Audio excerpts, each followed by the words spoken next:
쭉 한번 훑었던 기독경영 가장 기본적인 내용을 하시라고 그래서 그냥 제가 했던 내용 정리했고, 사실 새롭게 준비하려면 좀 힘들었을 뻔했어요.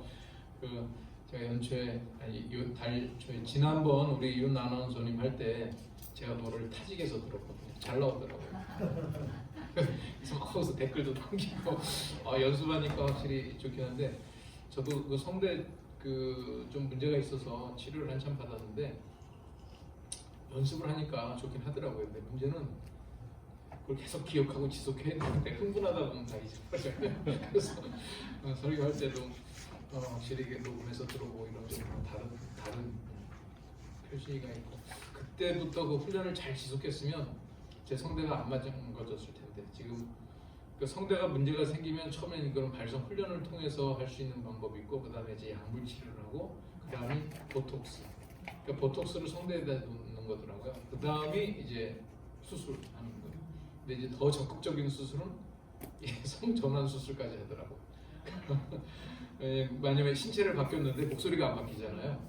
그러니까 이제 DNA상 남자인데 난 여성의 지향성이다 이래가지고 여성으로 살아가는 목소리를 바꾸기 위해서 이제 성대 수술을 하는. 근데 제가 다녔던 이비인후과가 뭐 유명한 데라고 해서 가봤더니 분위기가 좀 이상해서 갔더니 손님들이 많구나. 그래서 참 이게 벌써 뭐 10몇 년 더 된 얘기인데 그때부터도 그런 문제들이 있었더라고요. 그리고 오늘 제가 이제 독서 포럼 뭐 내용은 익숙한 거여서 간단히 여러분들한테 개요한 말씀드리면 될 것 같고, 너무나도 이것이 중요하다라고 하는 거를 이번 이제 중앙아시아 제가 2개국을 다녀왔거든요. 우즈베키스탄하고 타지키스탄. 혹시 중앙아시아 갔다 오신 분 계신가요? 좀 계시면 내가 힘을 좀 더 아는 체를 더 하면 안 되죠. 안 계시면 편안하게 이제 그냥 맘 놓고 얘기하면 되겠네요. 근데 그 중앙아시아를 저는 이제 뭐 세계에 많이 다니지는 않았지만 이러저런 선교 활동이나 교회에서 또 뭐 피스메이커 사역 관련해서 하다 보니까 뭐 영국은 제가 6년 살았었고, 유럽 나라들 또 아시아 국가들 또 뭐 미국, 캐나다는 못 가봤네. 미국하고 밑에 남미, 또 호주, 뭐 뉴질랜드 이런 데는 다 다녀봤는데, 파푸아나 뉴기니, 뉴질랜드, 인도네시아 저 동쪽 끝으로 가면 그런 데까지 다 가봤는데, 중앙아시아는 사실 처음이었어요 이번에. 타지키스탄하고 우즈베키스탄이고, 제가 남쪽에 이제 청년부 지도할 때 그때 있던 그 형제 자매들이 선교사로 나가는 사람들이 많아요. 그래서 남서울교회 지금 뭐 파송 선교사가 한 20몇 명인가 30몇 명이 되는데, 정확히 기억 못 하겠네. 그 중에 한 3분의 1은 제가 이제 청년부 할 때 그 사람들이어가지고, 그 친구 중에 한번 조금 방문을 해서 위로도 하고 격려도 하고 교제도 해야 되겠다 싶은 친구가 이제 선교 현장에서 뭐 꽤 이제 오래됐죠. 벌써 10년도 넘고 그랬는데, 처음에 막 아프가니스탄 갔다가 또 파키스탄 갔다가 하여튼 굉장히 오지들만 좀 다녔어요. 본인이 처음에 그 아프가니스탄에 대한 사명이 있어가지고 파키스탄 가서도 아프가니스탄 난민들 돌보고, 지금 타지키스탄도 원래 아프가니스탄이랑 가까워서 간 거거든요. 그래서 거기를 한번 좀 위로 방문차 가봐야 되겠다 싶어가지고, 제가 마침 뭐 마일리지도 좀 남은 거하고 또 딸내미가 없어진다고 쓰라고 한 거 다 뺐더니 집사람하고 저하고 뭐 세계 어디든 갈 수 있겠더라고요. 그러다가 이러저러 고민하다가 이번에는 뭐 여행 가지고 선교지 방문을 하자. 그러고 갔는데 좀 일찍 가볼 걸 그랬다는 생각이 들어요. 중앙아시아. 내가 여기를 모르고 있었네. 듣기만 들었지 관심을 가지고 들여다보지 않으니까 모르고 있었는데, 여기는 하나님이 우리한테 맡겨주신 동네 아니야? 라는 생각이 좀 들더라고요. 일단 음식 자체도 뭐 터키 비슷하기도 하고, 뭐 아시아 분위기보다는 조금 중동 쪽이나 뭐 이런 그 터키 쪽 그 분위기가 나서 별로 그렇게 거부감이 없고, 아시아, 동남아시아 이런 데 다니면 처음, 뭐 요새는 익숙한 맛들이 됐지만 처음 음식 향도 그렇고 특이하다 이런 게 있잖아요. 근데 그쪽 가니까 오히려 더 익숙하더라고요. 그리고 고려인들도 많고, 우즈베키스탄에 고려인이 제일 많대요. 그리고 카자흐스탄 같은 경우는 고려인이 경제에 굉장히 중요한 역할들을 한다고 그러더라고요. 그 다시 중앙아시아 얘기로 들어가면 그 탄자 붙은 나라 5개를 묶어서 중앙아시아로 그러는데 카자흐스탄, 우즈베키스탄, 투르크메니스탄, 그리고 키르기즈스탄, 타직스탄. 제가 지금 얘기한 게 경제 순서대로예요. 카자흐스탄은 가면 진짜 소비자 물가는 서울이랑 별 차이를 못 느낄 정도로 그렇게 돼 있고, 우즈베키스탄이 이거보다 떨어지고, 이 타직이 제일 이제 밑에고. 근데 거기다가 이제 한 나라를 더 넣자면 아프가니스탄까지 들어간다는 거예요. 그러니까 아프가니스탄을 중앙아시아에 넣느냐 마느냐 문제예요. 외교적으로는 안 들어가 있으니까 빼는데 요러저런 지리적인 거나 경제적인 걸 볼 때는 이제 넣는 경우도 있는 거예요. 거기가 또 중요한 게 실크로드가 있는 지역이고. 근데 제가 볼 때 이제 의미 있다 싶은 게, 일단 뭐 여러 가지 역사적인 정황도 그렇지만 선교의 기회적인 차원에서 볼 때는 거기가 구소련으로부터 이제 90년대 다 나왔잖아요. 그러니까 거기는 공산주의적인 영향이 남아 있으면서도 왠지 거기로부터 벗어나고 싶은 생각. 그렇다고 미국이랑 손잡기는 너무 뭐 인연이 없어. 그러니까 또 중국이 엄청 지금 물량 공세를 하고 있더라고요. 타직스탄의 시내 두산베 가보니까 택시들이 전기차인데 지금 요새 우리나라 막 열심히 파는 거 보이죠? BYD가 택시는 뭐 초록색 택시는 다 그거예요. 중국이 엄청 물량 공세를 해가지고, 그래서 이 사람들이 중국도 손을 조금 잡다가 보니까 여기에 이제 맥히는 게 아니야? 그래가지고 조금 거부감이 있어요. 그러니까 현재 자기들이 조금 이렇게 손잡고 해볼 만한 나라는 어디밖에 안 남는다? 한국밖에 없어요. 그래서 한국이 굉장히 거기에 가면 환영받을 나라고 또 많이 관심들을 가지고 있고 큰 거부감이 없고, 종교는 이제 이슬람이 대세긴 한데 그것도 소련으로부터 나오면 그때는 엄청 정교회를 했는데도 이 사람들이 좀 저항감이 좀 있었던 거죠. 안 받아들이고, 이슬람이긴 하지만 뭐 중동이나 여타 이슬람과는 좀 다른 게, 거기는 타직 같은 경우도 민주적인 정부 형태를 띠긴 했지만 지금 현재 대통령님께서 35년째 막 여기저기 무슨 뭐 김일성 사진 붙어 있듯이 다 붙어 있어. 그러니까 부정적인 어떤 지금 아들이 다 하고 뭐 이런 정치적인 상황이긴 하지만, 대신 뭐가 이제 없냐면 극단적인 이슬람이 없는 거예요. 그러니까 이슬람도 결국은 정부의 통제 하에 있는 거지. 다른 데는 이제 이슬람이 곧 국가 권력인데 여기는 통제 하에 있으니까 뭐 이슬람도 사고 친다 그러면 막 확 정리해버리고. 그래서 어찌 보면 우리가 가서 경쟁해볼 만하다. 경쟁해볼 만하고, 우즈베키스탄 같은 경우는 경제적으로도 제가 그 톡방에다 한번 올렸던 것 같은데 엄청난 쇼핑몰 지역이 있어요. 막 청계천처럼 물이 흐르고 이런 데다가 쇼핑몰을 화려하게 짓고, 주말에 가보니까 막 사람들이 버글버글한데 그 쇼핑몰 이름이 서울문이에요. 서울문. 문이 나는 MOON 달을 써놓은 것 줄 알았더니 영어로 보니까 MUN, 우리가 말하는 문 있잖아요. 열고 들어가는 문. 그거를 그냥 발음으로 해놓은 거예요. 그러니까 뜻을 뭐라고 써놨냐면 이거는 게이트다. 서울에 관통하는 문. 그래서 나는 이거 한국에 엄청난 자본들이 투자를 했나 보고 막 검색을 해봤더니 타슈켄트 시 정부 소유래요.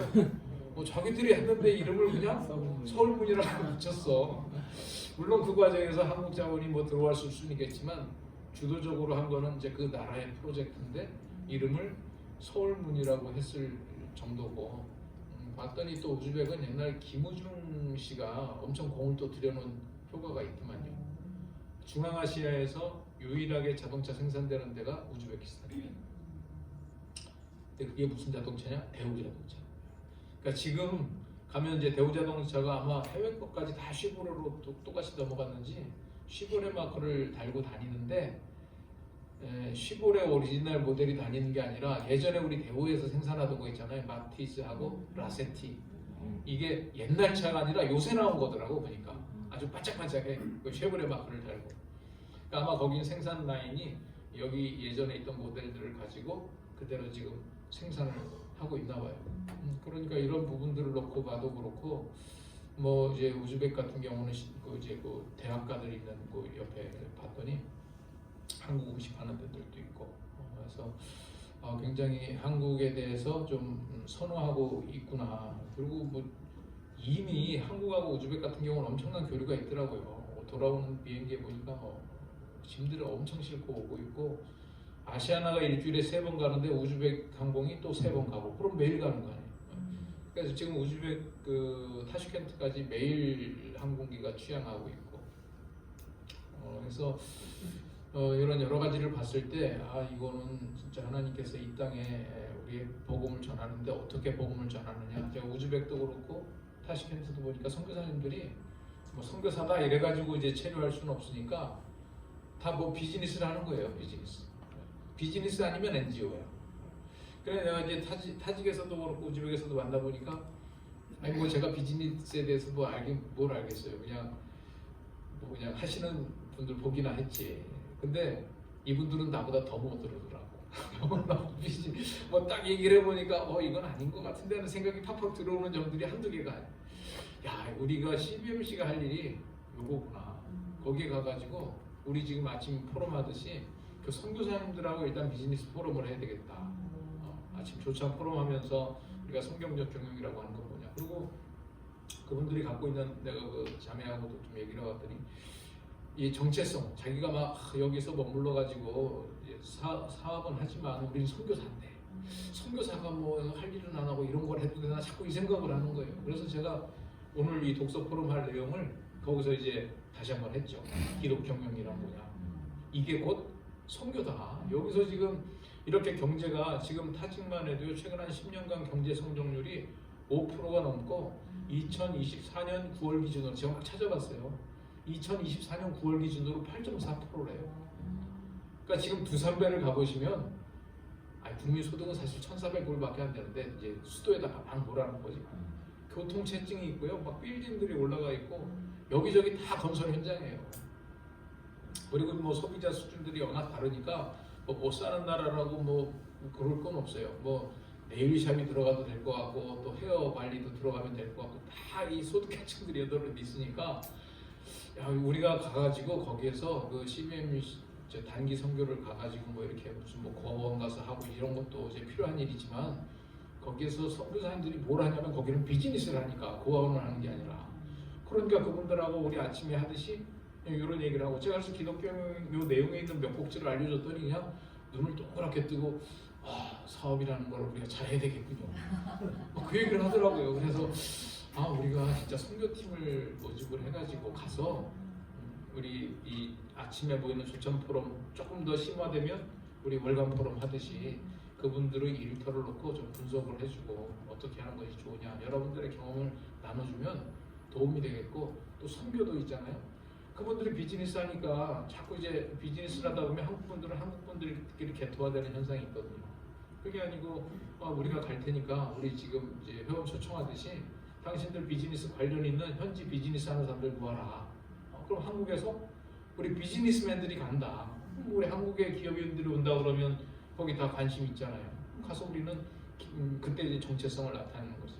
CBMC다. 크리스찬 기업인들인데 그러면서 우리 기업 소개도 하고 또 그들의 관심사도 듣고 그러면 저는 여기 계시는 분들이 그쪽에 진출할 비즈니스도 있을 것 같다는 생각이 들어요. 그래서 저도 이제 은퇴하고 나면 여기에서 이제 뭘 하면서 살까지 이런 고민들을 했는데 지금 살짝 드는 생각이 집사람하고 우즈벡을 가서 살까? 그 생각도 지금 필리핀이나 뭐 이런 데들은 골프 치러 가실 분들이 거기 가서 사시더라고요. 되게 왜냐면 거기서 이제 살고 마치 별장하듯이 한국에서 왔다 갔다 하고 근데 그거보다 저는 뭐 골프도 못하지만 거기 가서 있다 보면 뭔가 생산적인 일을 조금 나이 먹어서도 할 수 있는 일들이 있을 것 같다. 왜냐하면 거기는 지금 우리 분위기가 70년대잖아요. 뭐든지 시작하는 분위기고. 그래서 여기 계시는 분들도 여기 비즈니스도 하지만 혹시 선교적인 마인드가 있다면 그쪽으로 가서 하면 좋겠다. 그래서 우리 한충성 선교사님 그 노현주에 가신 분은 지금 원래 전 국립대학하고 한동대하고 연결해가지고 전산센터를 세팅하는 거를 시작했었는데 또 뭐가 안 되고 그래가지고 지금 지체 중에 있는데 그 와중에 그 남서울교회 성형외과 하시는 분이 지금 AI 그 프로그램들을 만드느라고 이제 AI도 뭔가 데이터를 입력해줘야 되잖아요. 그러니까 사람들 얼굴 사진 한 3만 파일인가 거기를 놓고 이제 점을 표시하는 거예요. 지금 그 중에 한 만 파일 정도 작업했다고 그러던데 그러니까 이 타직 사람들 한 11명인가 쭉 컴퓨터 앞에 둘러앉아가지고 이제 점 표시를 막 하는 거예요. 그래서 그걸 데이터를 축적해서 하면 하여튼 뭐 성형외과 가서 딱 얼굴만 찍어도 견적이 나오나 견적이 나오나 봐. 하고 뭐를 어떻게 하고 하여튼 그런 데이터 입력 작업을 지금 비즈니스를 하는데 가니까 그 선교사님 그 얘기를 하더라고요. 자기가 십수년 선교를 했어도 잠을 못 잔 적이 없는데 비즈니스를 하면서 지금 10월 달부터 잠이 안 온대. 그래서 그걸 이제 경험해봤냐. 난 CBMC 분들 만나면서 이런 얘기를 하시더라. 누군가에게 월급을 안 줘본 사람하고는 인생을 논하지 마라. 그 CBMC 분 보면 다 이제 이런 고민들 하면서 잠 못 자고 있는 게 부지기수다 지금. 이 사업이라는 게 이렇다. 그랬더니 현재 자기는 복음전도만 뭐 아프가니스탄으로 타지로 저 파키스탄으로 이런 것만 힘든 줄 알았더니 이 사업이 힘든 거라는 거예요. 10월달 11월부터 잠이 안 와가지고 이걸 접어야 되나 말아야 되나 그러는데 얘기를 들어보니까 하여튼 어디서 또 긴급 수혈이 이루어져가지고 이제 생존 그냥 일단 지속하기로 했다. 지금도 계속 그 고민을 하고 있는 거지 비즈니스로. 그래서 제가 드는 생각이 가서 이 비즈니스 컨설팅이 필요하고 또 현지 분들에게도 우리 한국 분들이 비즈니스 예를 들면 우리가 뭐 조금 약간 사대주의적인 것 같아서 스스로 얘기하기 기분 나쁘지만 뭐 미국에 무슨 뭐 실업인들이 와가지고 우리랑 대화한다 그럼 뭐 붙어가지고 뭐 이런저런 얘기들 할 거 아니에요. 뭐 요즘은 이제 약간 좀 뭐 달라지긴 했지만 그래도 아니 한 20-30년 전에 뭐 일본의 기업인들이 와가지고 우리랑 얘기를 한다 테이블에 앉아서 그럼 뭐 관심 있게 갈 거 아니에요. 지금 이 중앙아시아 스탄 지역의 분위기가 한국의 실업인들이 와서 얘기하자 그러면 막 그 사람들이 와가지고 이것저것 물어볼 판이에요. 자기들도 한국에 좀 진출해보고 싶은 생각도 있고 그 광이동 쪽 보니까 거기가 중앙아시아 거리더라고. 가면 지금 거기 저기 그 타직이나 우즈벡에 가면 그 사람들은 발음을 논이라고 그러는데 난 이제 이런 거 갖다 놓고 막 팔고 그러는데 뭐 거기 가면 다 있어요. 그 중앙아시아 지역에 음식도 있고. 그래서 그런 도전들을 좀 받아서 제가 오늘 도서 프롬 뭐 사실 요 내용하고 관련도 된 거죠. 왜냐면 제가 가서 요거 가지고 도전을 했더니 우리 한국 선교사님들이 이거구나. 그분들이 그 뱀이라고 하는 거 비즈니스 애즈 미션. 비즈니스가 미션 바로 그 자체가 미션이다. 예전에는 비즈니스 포 미션 그랬거든요. 선교를 위한 비즈니스 이랬는데 선교를 위한 비즈니스가 아니다. 비즈니스 애즈 미션.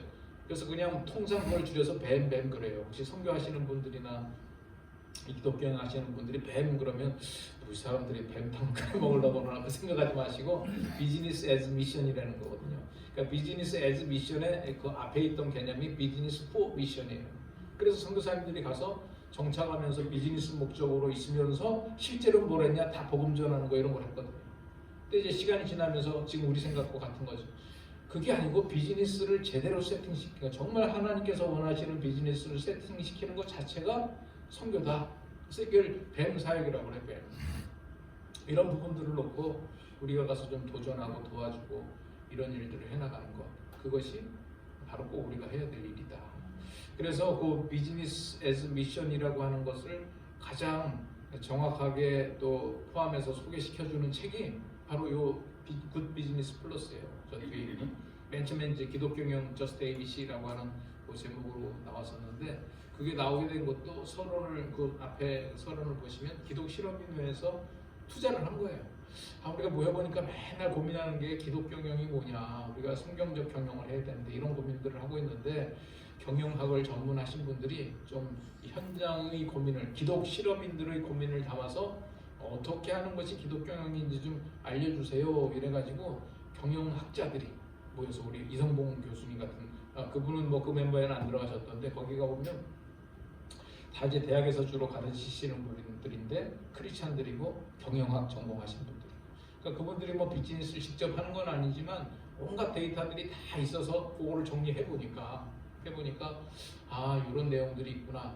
그래서 기독 경영인이라고 하면 어떻게 해야 되느냐. 이제 그 내용을 담은 게 저스트 ABC고 처음 나올 때는 이제 5개 꼭지였어요. 창조, 책임, 배려, 공의, 신뢰.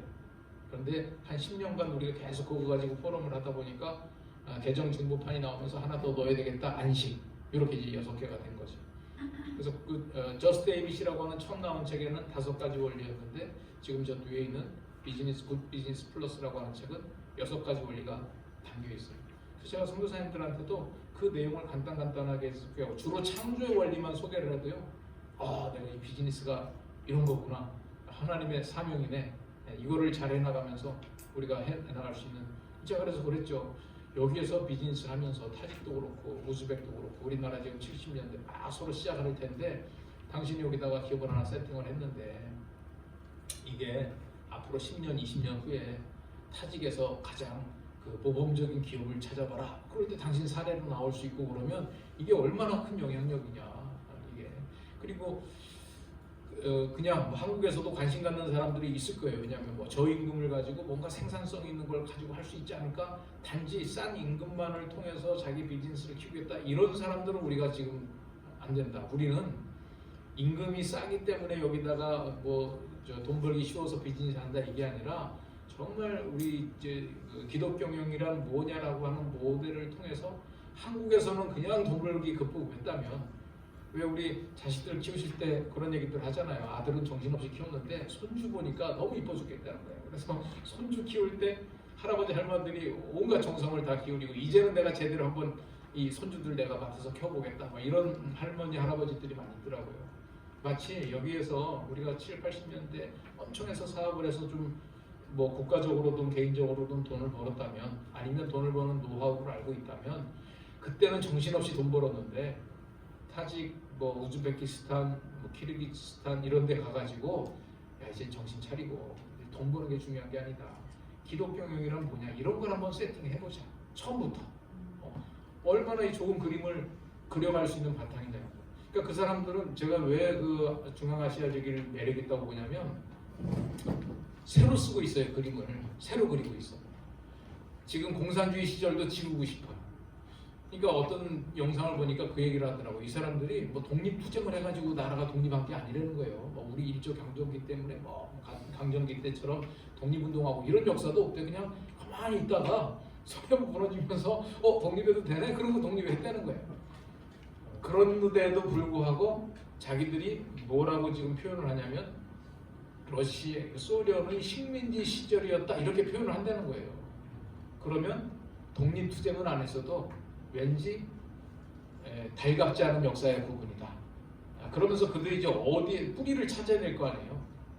없어졌으니까 그 수백 년 동안 지금 이 역사라고 하는 것도 그렇고 문자라고 하는 것도 없어졌으니까 이거를 다시 복원시키는데 그 가보니까 우즈벡 같은 경우도 그렇고요. 무슨 뭐 이렇게 말탄 그 사람 동상 하나 있더라고요. 무슨 뭐 자기네 국조래나. 근데 다 이제 그 징기스칸의 후예들을 자기네 손조로 삼고 역사를 지금 새로 만들고 있어.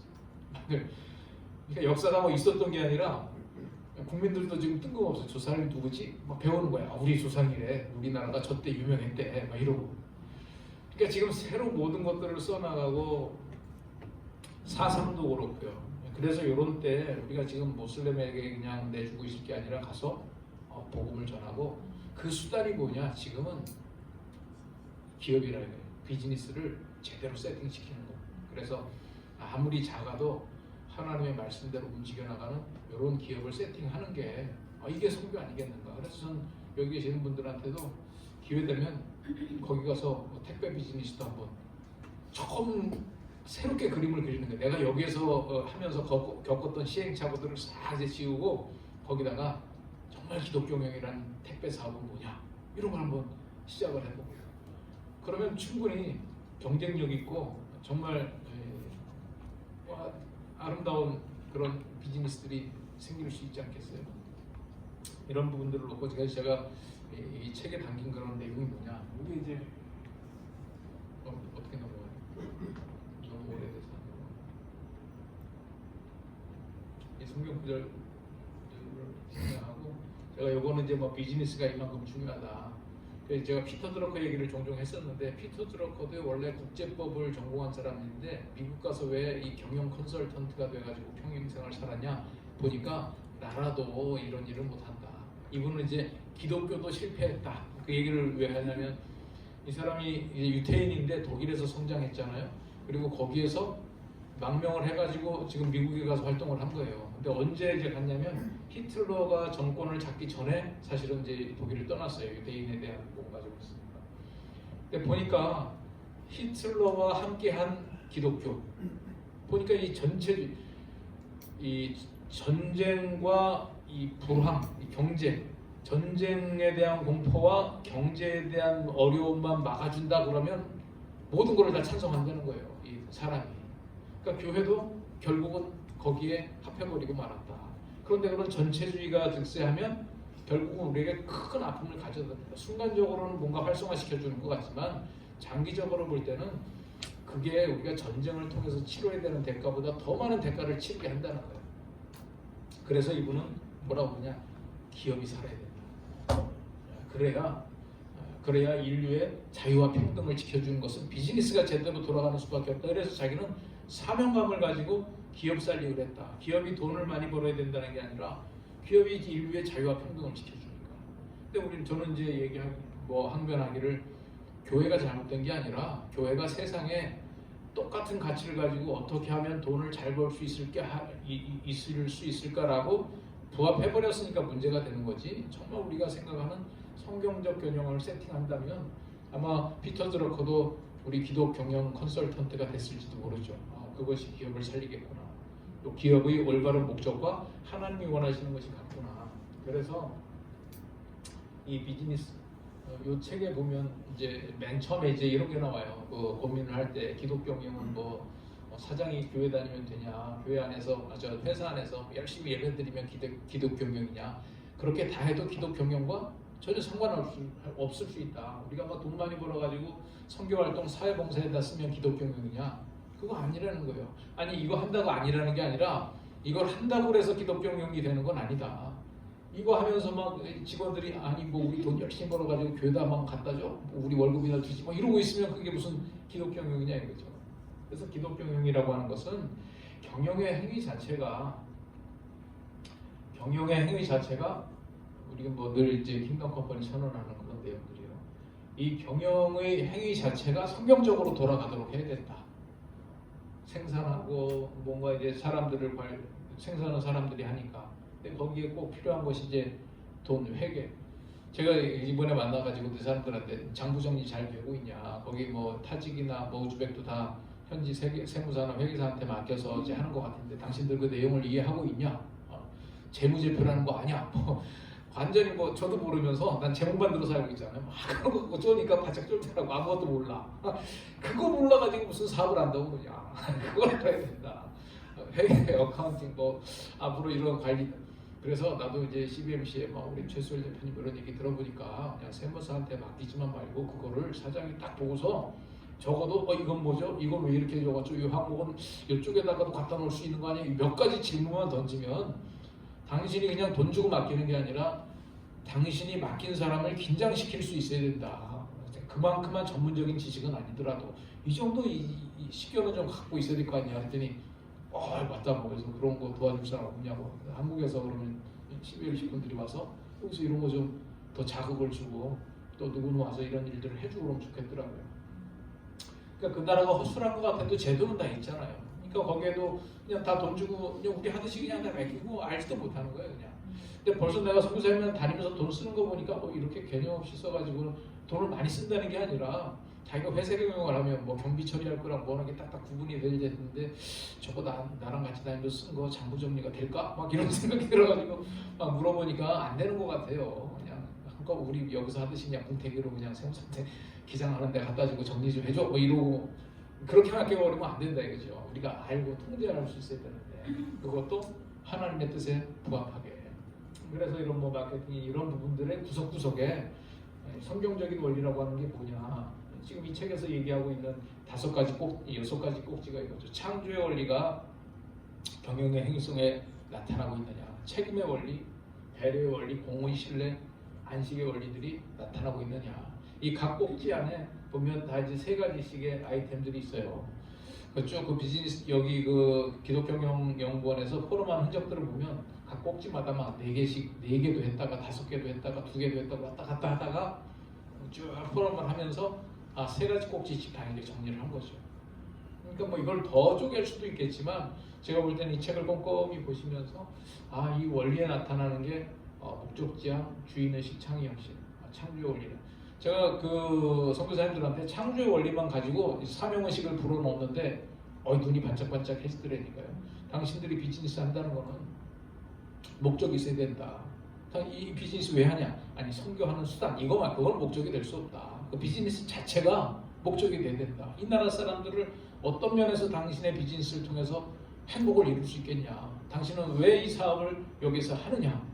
분명한 미션이 있냐? 그게 목적지역이다. 하나님이 심심한데 냉동산 한번 만들어 볼까? 이러지 않았다. 하나님의 영광과 찬양을 위해서 한 것이고 주인의식 아담과 하와를 거기다 세팅할 때 너 내가 시킨 대로 잘해 이런 게 아니라 그들이 마치 주인처럼 행사하도록 했고 그러다 보니 그들은 자기들이 주인의식을 가지고 이노베이션이 계속 되는 것이다. 시키는 대로 하는 게 아니라 당신의 비즈니스 안에서 이런 일들이 일어나고 있냐?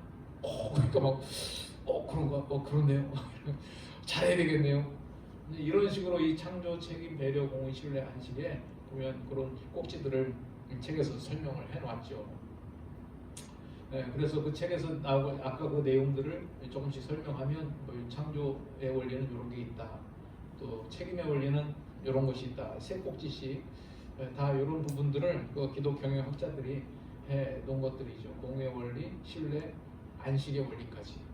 근데 이런 원리들을 이제 이런 모든 행위 속에서 실천해 가도록 하자. 그게 사실 우리가 매주 모여서 이런 일들을 하는 이유예요. 우리가 왜 매주 모이느냐? CBMC의 가장 우리 목적은 우리가 전도하는 데 있어요. 전도하고 이 복음화 시키는 데 있다고요. 근데 복음화를 뭘로 시키느냐? 우리는 비즈니스 현장에서 우리의 대상이 동료 실업인과 전문인들이에요. 그러니까 우리가 그 사람들을 모아놓고 전도를 하려니까 그 사람들의 가장 필요한 부분이 뭐겠어요? 비즈니스를 제대로 해야 되죠. 그래서 그 사람들에게 제대로 된 리더십을 교육시키고 그래서 결국 이 변화를 일으키고 그게 우리 미션의 그 세 꼭지예요. 전도 양육과 리더십 개발과 일터의 변화를. 그럼 일터를 변화시켜서 그 일터 자체가 하나님이 보시기에 합당한 일터가 되면 그 일터 속에 있는 사람들한테 복음 전하는 거는 그거는 뭐 누워서 죽 먹다가도 체할 수는 있지만 식은 죽 먹기죠 그냥. 그래서 그런 일터에 대한 저는 뭐 이건 누가 얘기한 건 아니지만 그냥 저는 교회와 CBMC의 차이를 뭐라고 하느냐. 교회는 구체적으로 얘기한다면 사람에게 전도한다라면 나는 CBMC는 일터를 전도하는 것이다. 비즈니스 현장도 하나의 캐릭터를 갖고 있잖아요. 인격체고 법인이다 그러면 사실은 법인화시키는 사업체는 이 세상에서 인격체로 대접을 해줘요. 근데 그 일터가 우리가 뭐 법인 등록을 했든 뭐 개인 사업자든 간에 그 비즈니스 자체가 어떤 성격을 갖고 있냐 그 사람이 그 비즈니스가 예수 믿게 만들자. 그래야 우리가 지금 그 안에 있는 사람까지도 전도할 수 있는 거니까. 저는 너무 중요하다. 그 안에 있는 이런 원리들을 이제 해나간다. 그런데 이 책을 보시면 이 6가지 원리들이 가만 보면 충돌이 돼요. 충돌이. 그러니까 이제 우리가 고민이 되는 거예요. 창조, 책임, 배려, 공의, 신뢰, 안식. 요게 이제 그 책의 순서 왼쪽, 오른쪽, 왼쪽, 오른쪽 이렇게 나가는 건데 제가 가만히 보니까 요거는 책에서 설명해 놓은 건 아니고 제가 이제 이렇게 나눠놨어요. 창조와 배려와 신뢰라고 하는 것이 뭔가 변화와 창조를 추구해 나가는 것 같고 오른쪽에 있는 책임과 공의와 안식이 약간 통제적인 성격이 있는 것 같아요. 그렇잖아요. 그러니까 뭔가 해나가는 거하고 통제하는 거하고 항상 맞물려서 충돌이 되지만 또 다른 말로 말하면 이게 균형을 잡아주는 거죠. 음양의 조화 우리가 그 얘기를 많이 하잖아요. 음양이 조화도 되긴 하지만 사실은 또 다른 말로 얘기하면 충돌이 일어나는 거예요. 그러니까 충돌이냐 조화냐도 사실 똑같은 말인데 어떻게 하면 충돌이 되는 것이고 어떻게 하면 조화가 되는 거죠. 그러니까 지금 이 6가지 원리들을 놓고 우리가 왜 이제 포럼을 하냐면 내가 비즈니스를 하는데 충돌되는 요소가 있어요. 창조의 원리를 막 했더니 책임의 원리가 너 지금 뭐 하는 거냐? 자꾸 이렇게 물어보는 거죠. 그래서 그럼 창조의 원리 내가 지금 책임의 원리를 배제시키지 않고 어떻게 창조의 원리를 하지? 창조 원리는 막 하다 보면 이렇게 벌려지는 성향이 있거든요. 근데 책임의 원리는 약간 단돌이 시키는 경향이 있어요. 그러니까 비즈니스 할 때도 이런 분들이 같이 있어야 되거든요. 내가 막 아이디어 냈는데 저는 뭐 항상 딴지만 걸어. 그래가지고 너 나가 이래버리면 안 된다는 거예요. 회사에서 월급 받는 사람 중에 사장한테 계속 따지고 아니 그렇게 해가지고 되겠습니까? 아 그거는 고객들이 이럴 텐데 저놈은 꼭 기분 나쁜 소리만 해. 이제 이런 사람 내보내가지고는 안 된다 이거예요. 그래? 그럼 나는 이런 생각이 있는데 이 생각을 그럼 넌 어떻게 하면 네 문제가 안 생기고 내 생각을 할 수 있겠어? 이제 이렇게 해나가야 이제 시너지가 된다. 그래서 이 책에서도 이런 걸 가지고 이제 포럼을 하도록 해놨어요.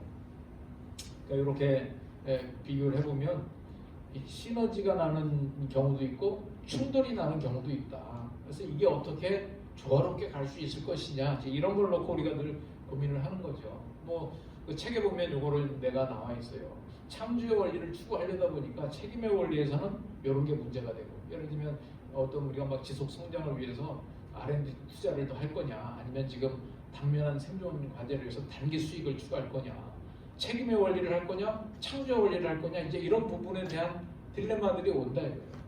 그러니까 이런 부분들이 부딪힐 때 창조의 원리와 책임의 원리 배려의 원리는 좀 이렇게 누구 잘해주려고 했는데 이게 또 문제가 될 수 있잖아요. 그 책임의 원리에서 또 공의의 원리에서도 충돌이 되고 그러니까 이런 충돌들이 일어날 때 이제 우리가 어떻게 하느냐 통합적 적용, 보완적 적용 그런 얘기예요.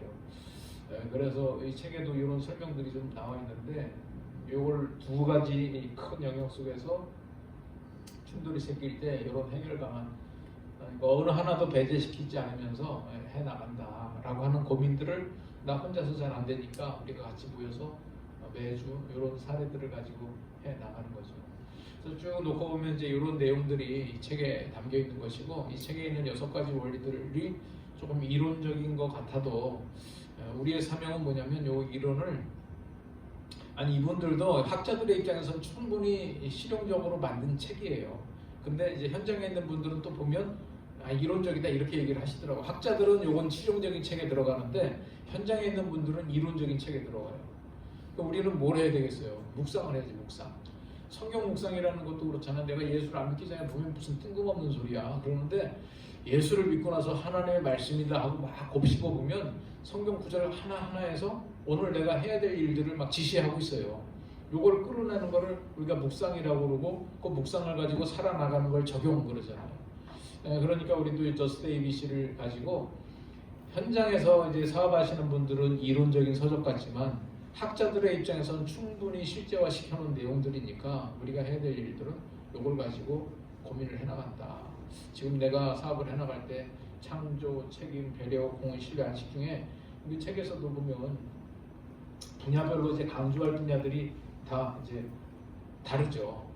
내가 지금 막 창업을 하는 단계다 그러면 뭔가 창조와 책임의 원리가 막 강조가 되겠고 또 한참 이제 잘 진행되고 있다 그러면 공의의 원리가 지금 잘 작동되고 있는가 한참 비즈니스 거래가 일어나고 있으면 내가 신뢰의 원리가 작동될 수 있는가 각 단계별로 상황별로 우리가 말하는 TPO별로 요거를 이제 강조해서 우선적으로 적용해야 될 우선순위는 달라지겠지만 전체적인 밸런스가 맞아 나가도록 하는 거 이제 그런 부분들을 우리가 계속 놓고 고민한다라고 하는 거예요. 그래서 저는 굿 비즈니스 플러스 이 책은 제가 이제 뭐 정기적으로 한 몇 년 만에 한 번씩은 쭉 들어가면서 다시 한번 우리 지회들한테 강의하고 그러는데 읽으면 읽을수록 이런 내용이 그때도 있었구나.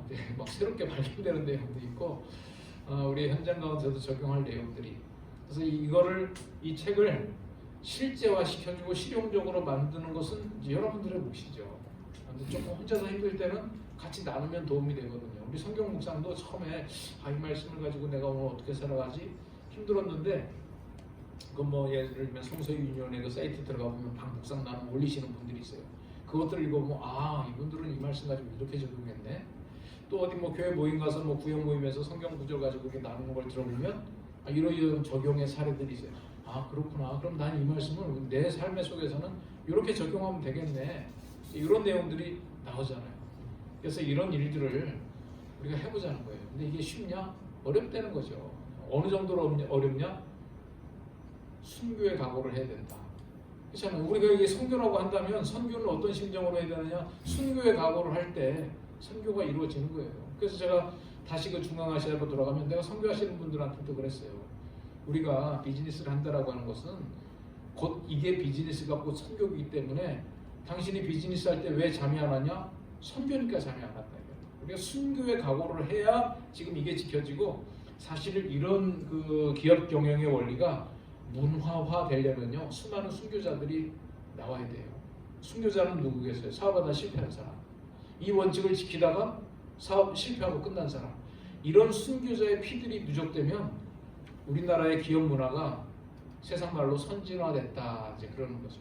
그러니까 우리가 기업 규모는 그 커졌는데 세계에서 뭐 12, 11위 정도 되는데, 기업의 그 문화가 과연 선진화됐냐, 이 얘기를 할 때는 조금 이제 자신이 없어지죠. 근데 선진화라고 하는 개념하고 이 기독 경영하고 조금 일치하는 부분이 많이 있는 것 같아요. 아무래도 현대 과거에는 이제 중국 중심이었지만 그 다음 시대에는 서구 중심이었잖아요. 서구 중심의 비즈니스가 이렇게 쭉 펼쳐지는 데를 보면 우리가 말하는 기독 경영의 원리의 수많은 순교자들이 그 사회 속에 있었다. 그 결과로 뭔가 좀 투명하고 뭔가 신뢰할 수 있는, 물론 거기라고 뭐 다 똑같은 사람들이긴 한데 그래도 우리가 가지고 있는 평균치보다는 훨씬 투명하고 뭔가 청렴하고 그런 기업 비즈니스 문화가 생겼다라고 하는 것은 그냥 된 건 아니고 순교자가 있었다는 거예요. 우리도 사실은 순교할 각오가 되어 있어야 지금 이런 게 이루어질 텐데, 뭐 우리가 하는 그 속담으로는 그거죠. 고양이 목에 누가 방울을 타냐. 그러니까 네가 먼저 해라. 순교는 네가 해라. 나는 네 순교 덕분에 살아갈 테니. 다 지금 이런 심정들 아니겠어요? 나는 이렇게 해야 되니까 너는 정직하게 기장하다가 그냥 세금 나오면 두드려 맞고 그냥 문 닫아라. 나는 네가 그렇게 해서 법이 좀 고쳐지면 좀 법을 볼랜다. 사실 우리 심정은 지금 이런 심정인데, 그 뭐 우리 사이비 쪽에 가면 그 건축 파트 다 리베이트 문제 예외되는 비즈니스가 지금 현재도 하나도 없고, 심지어 어떤 거기는 이제 교회 공사 같은 경우도 많이 하는데요. 장로님이 전화가 와서 뭐 공사 관련해 가지고 이제 교회로 찾아가겠습니다 그랬더니, 아니 교회로 오지 말고 그 교회 옆에 있는 저기 다른 데로 오라는 거예요. 거기 갔더니 뭐 우리가 통상 아는 그런 얘기를 나눠서, 아무리 생각해도 내가 아는 장로님들은 그런 일을 할 분들이 없는데 비즈니스 현장에 있는 분들은 그 장로님들 만나서 그런 얘기 들은 분들이 그렇게 많아. 나 이게 무슨 뭔지 모르겠어요. 지금 교회 하나 공사하는데도 그러면 아유 장로님 죄송합니다. 그거 안 되겠습니다. 그러면 그 거래 끝나는 거 아니에요. 그럼 순교하는 거죠. 이제 그런 순교자가 생기지 않고는 사실은 쉽진 않아요. 그래서 저도 CBMC 와서 제가 사업 안 하니까 이렇게 편하게 얘기하지, 제가 사업하는 마당에서 이런 얘기 할 수 있겠어요? 다 현실을 아는데 그게 내 문제인데, 그러니까 내 문제 아닌 게 저는 강조하는 거예요. 목사는 사업을 안 해야 되고, CBMC에서 제가 발제를 해도 사업하면 내 이강이 못한다. 나도 잠 못 자고 와가지고 여러분 우리 다 잠 못 자고 고생하지 않습니까? 그냥 여기까지만 합시다 뭐 이럴 거 아니에요 제가. 그래서 요거 다시 한번 보시면서 이게 우리의 고민이 되어가지고 조금씩 때로는 순교도 하고, 꼭 뭐 순교 아니더라도 우리의 모습이 조금씩 고쳐져 나가는 그런 도전이 있을 때요, 우리가 10년, 20년 지나가면 안 되는 것 같아도 된다. 그리고 마지막으로 하나 도전하는 것, 스탄 지역에 가서 비즈니스를 한번 시작해 보시면 어떨까요? 여기 있는 거는 대관계 마무리해가지고 다른 사람한테 지분을 좀 넘겨주고, 왜냐면 여기서 돈이 좀 나와야 돼요. 그래야 꼭 가서 투자를 하니까 여기 조금씩 나오게 하고, 여기 조금만 나와도 거기 하면 좀 큰 돈 되니까 가서 한번 해보세요. 그럼 아주 각광 가는 비즈니스 될 거예요. 그거 가지고. 근데 러시아 말을 좀 배워야 되겠더라고. 그래서 러시아 공부 좀 하려고 그래요. 왜냐면 나라 말은 다 따로 있는데 마치 우리나라에서 영어 쓰듯이 막 간판도 러시아어가 많아요. 그리고 조금 배웠다 그러면 이제 러시아어가 다 통하는 거예요. 그러니까 러시아어 커버리지가 굉장히 넓구나. 러시아뿐만 아니라 중앙아시아까지 또 구동구권까지 하면, 야 이게, 그러니까 러시아 말을 해가지고 비즈니스를 할 수 있다는 건 아닌데, 웬만큼 간판을 보고 읽을 수 있고 대강 몇 마디씩이라도 러시아어를 하기만 하면 우리의 영역이 확 달라지니까요. 이상 말씀드리겠습니다.